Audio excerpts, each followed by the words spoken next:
Well, in other news now, Russian President Vladimir Putin is in Istanbul with Turkey's leader Recep Tayyip Erdogan. That's to open a major new gas pipeline.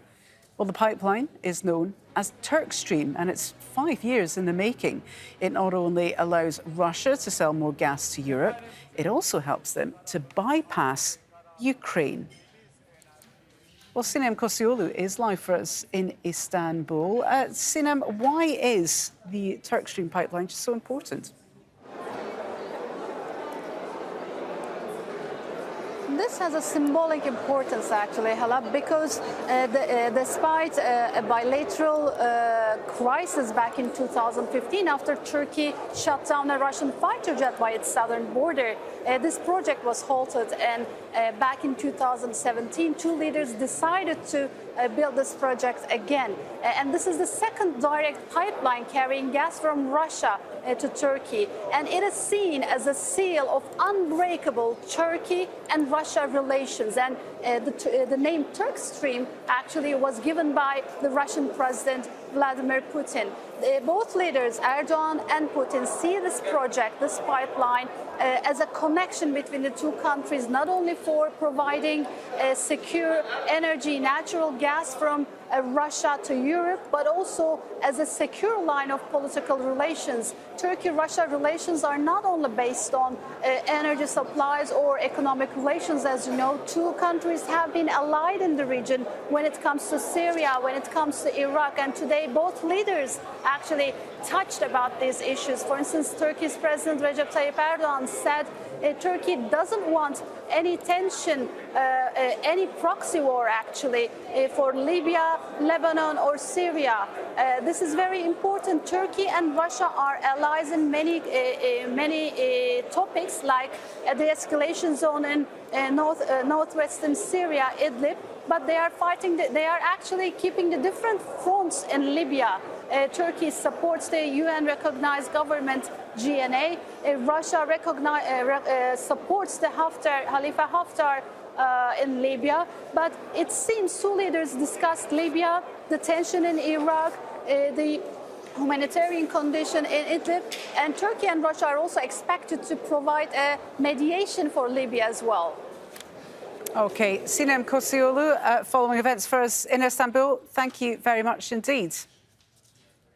Well, the Turkstream pipeline starts in the southern Russian town of Anapa and runs more than 900 kilometres deep under the Black Sea to the Turkish town of Kiokoy. Now, it can transport over 30 billion cubic metres of natural gas per year. Half of that will be delivered to southern Europe, servicing up to 3% of the EU's current needs. Russia already supplies around 40% of Europe's gas. Now, the route's important because it helps Russia to bypass supply lines through Ukraine, which now faces losing billions in gas transit fees. The two countries, of course, have been in conflict since 2014. Well, let's stay with this story. Matthew Bryza is a senior fellow at the Atlantic Council's Eurasia Centre on Global Energy. He joins us on Skype from Istanbul. Good to have you with us on the programme, Matthew. This pipeline has been several years in the making. The tap has been turned now. How much of a game changer would you say this is for the region? Well, thanks for having me, Hala. It's a game changer for Ukraine. This is a largely geopolitically intended project on behalf of Russia, which would allow, as you were just saying, Russia to avoid sending gas via Ukraine, which, number one, will really hurt the Ukrainian economy. Ukraine gets about $3 billion a year in transit fees. And number two, will maintain Russia's status as not a monopolist, but a monopolistic supplier of natural gas to Bulgaria, to Greece as well. And also North Macedonia. President Erdogan, however, said something very significant during the press conference just now with President Putin. Besides strengthening Turkey-Russia relations, he talked about another pipeline, the TANAP pipeline from Azerbaijan. And President Erdogan mentioned, he called him his dear brother, the president of Azerbaijan, Ilham Aliyev. That project is one that's been supported by the United States as a way to give Turkey, as well as southeastern European countries, some diversification of gas supply away from Russia. So President Erdogan's trying to maintain a strategic balance, having both stronger relations with Russia, but also getting some gas from Azerbaijan with the support of the EU and the United States.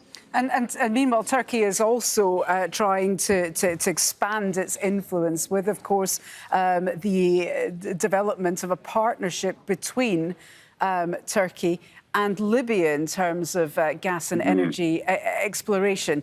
It's quite a complicated picture, is it not? But also rather significant. Just talk us through the various dynamics that Turkey is dealing with and how much of a player it has become.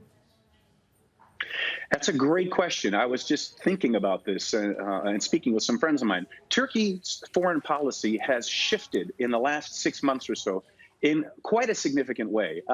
Since 1923, when the Ottoman Empire finished and the modern Turkish Republic was formed, the core motto of Turkish foreign policy was peace at home, peace in the world, which was sort of an isolationist approach. In the last 6 months, Turkey has begun asserting what it sees as its rights throughout the Mediterranean region. So that includes Cyprus, where it's begun drilling for oil and gas in Cypriot waters, much to the consternation of the EU. That includes Syria, where Turkey has conducted Operation Peace Spring in northern Syria to push the YPG, viewed as a terrorist militia, away from the border. And then that's happening now in Libya, where Turkey has reached a maritime demarcation agreement with Libya that would effectively allow Turkey to claim rights for oil and gas exploration that otherwise Greece would claim, and could obstruct a natural gas pipeline from Israel to Cyprus to Greece that Turkey opposes, preferring a pipeline possibly from Israel to Turkey. So Turkey is making 3 big geopolitical moves now, 2 of which are directly related to energy. And this is, you mentioned Cyprus there and Europe, of course. There is that potential agreement between Israel and Europe and Cyprus and Greece to try and create another pipeline. This puts Turkey at odds with Europe, does it not? But it's also in quite a tricky position because it seems on one hand Turkey is allying with countries that it's in major disputes with, notably Russia. So are they playing their allies off against each other? What's really going on here? Yeah, I think Turkey is trying to navigate what you described as this incredibly complex geography. Turkey is pursuing under President Erdogan, if you will, a Turkey-first policy, a transactional foreign policy, much like Donald Trump does. So, of course, Turkey wants to remain a member of NATO. Of course, Turkey wants good relations with the European Union. But Turkey wants to be important in its own right. That's why it wants to become a transit hub for natural gas.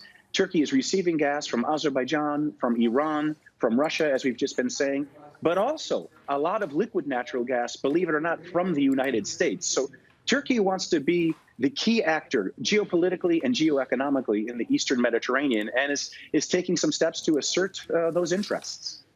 OK, Matthew, Bryza, great to get your thoughts. Thank you so much for talking to us here on Al Jazeera. Thanks, Hala.